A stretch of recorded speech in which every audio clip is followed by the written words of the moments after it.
कैसे आप? स्वागत है आपका यूट्यूब चैनल पर। मैं अपना दोस्त के सर। तो ये वीडियो में आज मध्य प्रदेश कांस्टेबल या मध्य प्रदेश सब इंस्पेक्टर इसकी वैकेंसी के बारे में या कट ऑफ के बारे में, मेडिकल के बारे में कुछ भी जानकारी देने के लिए नहीं बना रहा हूँ। ये वीडियो मैं बना रहा हूँ जैसा कि आप जानते हैं मध्य प्रदेश फॉरेस्ट गार्ड का जो एग्ज़ाम है वो आने वाले कुछ दिनों में होने वाला है। तो इन लास्ट दिनों में हमको ऐसा क्या पढ़ना चाहिए जिससे कि हम ज़्यादा से ज़्यादा स्कोर कर सकें। तो जैसा कि आप जानते हैं सभी, और वीडियो को पूरा देखिए क्योंकि मैं थोड़ा सा कट ऑफ के बारे में भी बात करना चाहूँगा। हालांकि पेपर होने से पहले कट ऑफ के बारे में बात करना थोड़ा सा बेवकूफ़ी होगा, लेकिन कुछ ऐसे कारण हैं जिनके ऊपर मैं थोड़ा सा प्रकाश डालूँगा जिससे कि आपको थोड़ा कट ऑफ के बारे में जानकारी हो जाए। तो वीडियो को एंड तक देखिएगा, स्किप मत करिए। तो सबसे पहले मैं बात कर लेता हूँ। जैसा कि आप जानते हैं 5 सब्जेक्ट पूछे जाते हैं फॉरेस्ट गार्ड में: English, Hindi, GS, general science और जनरल अवेयरनेस, और क्या बचा, मैथमेटिक्स।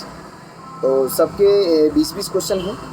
आपको सिलेबस पता ही होगा, तो सिलेबस के बारे में ज़्यादा जानकारी मैं नहीं दूंगा, लेकिन इनमें इन 5 सब्जेक्ट्स में से आपको सबसे ज़्यादा अभी हाल फिलहाल में किस पर फोकस करना है वो मैं आपको बताना चाहूँगा। आप फिलहाल मैथमेटिक्स को छोड़ दीजिए। मैथ के क्वेश्चंस आप अभी अगर लगातार लगा रहे हैं तो उनको छोड़ दीजिए। जितना समय आप मैथमेटिक्स को दे रहे हैं उतना समय आप दूसरे सब्जेक्ट को दीजिए, ठीक है। और आप इंग्लिश को अभी छोड़ दीजिए। इंग्लिश को रट्टा मत मारिए जैसा कि आप रट्टा मार रहे होंगे, क्योंकि 2 से 4 क्वेश्चन आएंगे उसमें वोकेबुलरी से संबंधित। बाकी सारा जो पेपर आएगा आपके ग्रामर पोर्शन से उठा के देते हैं वो लोग, ठीक है। तो इंग्लिश और मैथमेटिक्स फ़िलहाल के लिए छोड़ दीजिए। और आप मेरी माने तो आप हिंदी को भी फ़िलहाल हाथ मत लगाइए, क्योंकि हिंदी में जो आपने पढ़ रखा है वो सफिशिएंट है। और हिंदी में ज़्यादा डीपली पूछते नहीं है फॉरेस्ट गार्ड में। और इसमें 2-4 चीज़ें हैं, समास वगैरह या देशज और विदेशी शब्द, ये सब पढ़ लीजिए। बाकी तो छोटे मोटे शब्द विलोम और शब्द समूह के लिए एक शब्द, ये सब आते हैं जो कि नॉर्मली जो डेली यूजेज में रहते हैं वो शब्द आते हैं। तो हिंदी का भी ज़्यादा लोड लेने की ज़रूरत है नहीं है।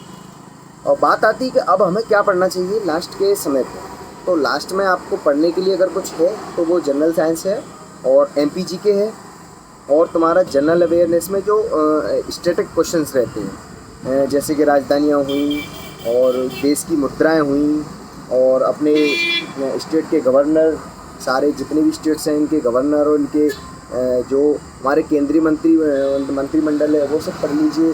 अपना मध्य प्रदेश का मंत्रिमंडल पढ़ लीजिए। तो ये सब चीज़ें हैं जो कि बहुत इंपॉर्टेंट हो जाती हैं एक एग्ज़ाम के पॉइंट ऑफ व्यू से देखा जाए। तो इन पर अगर आप इस समय ज़्यादा फोकस करेंगे, क्योंकि समय ज़्यादा है नहीं है, 4 से 5 दिन बचे हैं आपके पास, और जिनका पहले ही दिन पेपर है तो उनको तो पता भी नहीं कि पेपर किस तरीके से आ रहा है।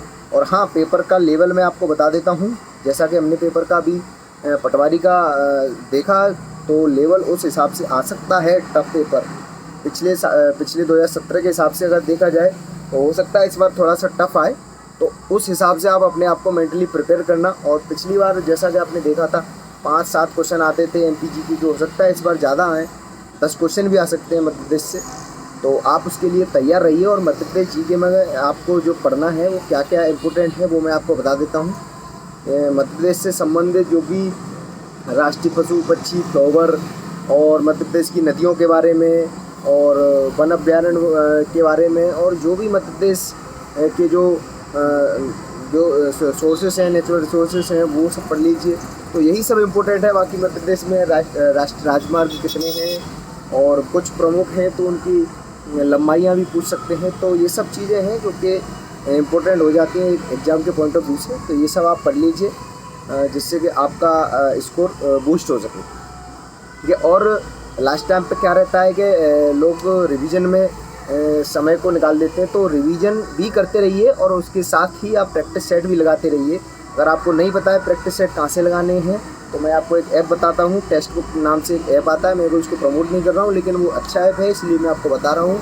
टेक्स्ट बुक ऐप पे आप प्रीवियस ईयर भी लगा सकते हैं और करंट में जो सिलेबस है, जो टफनेस देखते हुए वो एक बहुत अच्छी टीम है उनके पास। तो जो अभी हाल फिलहाल में व्यापम जो एग्ज़ाम करा रही है उसके टफनेस के हिसाब से, उस हिसाब से उन्होंने एग्ज़ाम सेट कर रखा है। वहाँ पर पेपर्स डाल रखे हैं, तो उनको लगाइए, आपको बहुत आसानी होगी। पेपर में जब जाएंगे तो आपको ज़रूर टाइम मैनेजमेंट में दिक्कत नहीं आएगी। बाकी नहीं तो अगर आप प्रैक्टिस सेट यूज़ नहीं करेंगे तो आपको टाइम मैनेजमेंट में भी दिक्कत आ सकती है। ठीक है। और लेवल भी थोड़ा सा आपको पता चल जाएगा और आपका स्कोर, आपकी वहाँ पे रैंक भी एनालाइज कर सकते हैं, क्या रैंक आ रही है, कितने हमारे गलत जा रहे हैं, कितने सही जा रहे हैं, तो सब कुछ वहाँ पे दे रखा है। तो इसलिए मैं कह रहा हूँ कि आप टेस्ट लगाते रहिए और रिवीजन भी करते रहिए। रिवीजन भी करो, दिन में एक से दो टेस्ट लगाओ आराम से, 3-4 भी लगा सकते हो। अगर आप लगा सकते हो तो आपका स्कोर, मैं कह रहा हूँ जितना आप रिवीजन कर रहे हो उसके दुगनी तेज़ी से आपके टेस्ट लगाने से आपका स्कोर बूस्ट होगा। और अब मैं बात कर लेता हूँ, मैं जो बताने वाला था कि कट ऑफ पे क्या प्रभाव रहेगा। जैसा कि आप जानते हो 2017 में जो वैकेंसी आती थी फॉरेस्ट की, वो जिले वाइज आती थी। तो अभी इन्होंने क्या किया है कि जितनी भी पोस्ट हैं उस सब के लिए आप एलिजिबल हो। पहले रहता था कि भिंड के लिए 8 पोस्ट हैं, मुरैना के लिए 7 पोस्ट हैं, ग्वालियर के लिए 10 पोस्ट हैं, ऐसा रहता। ये एग्जैक्ट डेटा नहीं है, लेकिन मैं बता रहा हूँ एक एग्जांपल के तौर पर। लेकिन इस बार क्या है, जितनी भी पोस्ट हैं एमपी फॉरेस्ट गार्ड की, उस हर एक पोस्ट के लिए आप एलिजिबल हैं जितनी पोस्ट आपकी कैटेगरी में है। और इसका कट ऑफ पे क्या प्रभाव पड़ने वाला है, तो थोड़ा सा प्रभाव पड़ेगा कट ऑफ पे, क्योंकि पहले क्या होता था, जिले वाइज वैकेंसी रहती थी और जिले वाइज ही कट ऑफ जाती थी। और इस बार ये रहेगा कि पिछली बार जो सबसे कम कट ऑफ गई थी भिंड की गई थी, तो इस बार कह नहीं सकते कहाँ की क्या कट ऑफ जाएगी। बाकी ये है कि एक कट ऑफ निर्धारित होगी और उसके हिसाब से फिर आपको आपके मार्क्स के आधार पर आपको जिले आवंटित किए जाएंगे, जैसा कि पुलिस कांस्टेबल में दिए जाते हैं जिले। तो वही पूरा एक प्रोसीजर अपनाया जाएगा। तो आप कट ऑफ पे ज़्यादा ध्यान मत दीजिए, कट ऑफ जो भी रहे, लेकिन 75 to 80 कट ऑफ मान के चलिए, क्योंकि कंपटीशन बढ़ भी चुका है और बहुत काफ़ी समय से वैकेंसी आई नहीं मध्य प्रदेश में। तो इस चक्कर में कट ऑफ बढ़ेगी नहीं, मतलब कट ऑफ अगर बढ़ेगी नहीं तो कम भी नहीं रहेगी।